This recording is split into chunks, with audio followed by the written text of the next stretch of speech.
முக்கிய செய்தி: சென்னை பொத்தேரி அருகே தனியார் விடுதியில் போலீசார் நடத்திய சோதனையில் 30 மாணவர்கள் கைது செய்யப்பட்டுள்ளதாக தகவல் கிடைத்திருக்கிறது.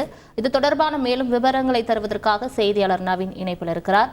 நவீன், வணக்கம். தற்பொழுது தனியார் விடுதியில் போலீசார் நடத்திய சோதனையில் என்னென்ன பொருட்கள் கைப்பற்றப்பட்டது? மாணவர்கள் கைது செய்யப்பட்டதற்கான காரணம் என்ன? வணக்கம்.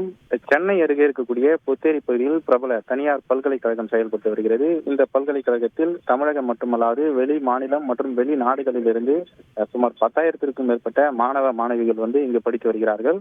இவர்கள் இந்த கல்லூரியில் இருக்கக்கூடிய ஹாஸ்டல்களிலும் அதே போல அந்த சுற்றுவட்டார பகுதியில் இருக்கக்கூடிய தனியார் அடுக்குமாடி குடியிருப்பு வீடுகளை வாடகைக்கு எடுத்து அவர்கள் தங்கி இருந்தனர். இந்த நிலையில் அதிகப்படியான போதை புழக்கம் இந்த மாணவர்களிடையே இருப்பதாக தொடர்ந்து புகார்கள் இருந்த வண்ணம் இருந்தன.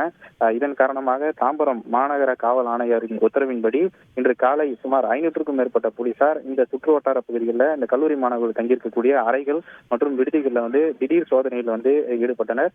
இந்த சோதனையில் அவர்களுடைய அறைகள், அவர்களுடைய வைத்திருக்கக்கூடிய உடைமைகள், இருசக்கர வாகனங்கள், கார்கள் உள்ளிட்ட அனைத்து இடங்களிலும் அவர்கள் தொடர்ந்து ஆய்வினை மேற்கொண்டனர்.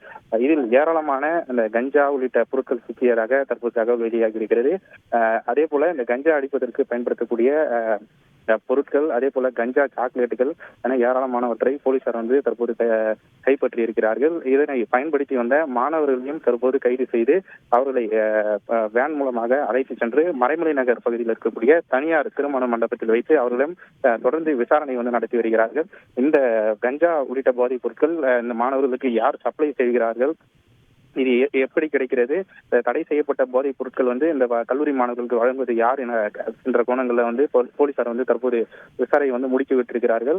தொடர்ந்து விசாரணையானது நடைபெற்று வருகிறது. இதற்கு பின்னரே இந்த 30 மாணவர்கள் எத்தனை மாணவர்கள் இதை விற்பனை செய்தார்கள் என்ற தகவல்கள் எல்லாம் போலீசார் சட்ட நேரத்தில் தெரிவிக்க உள்ளார்கள்.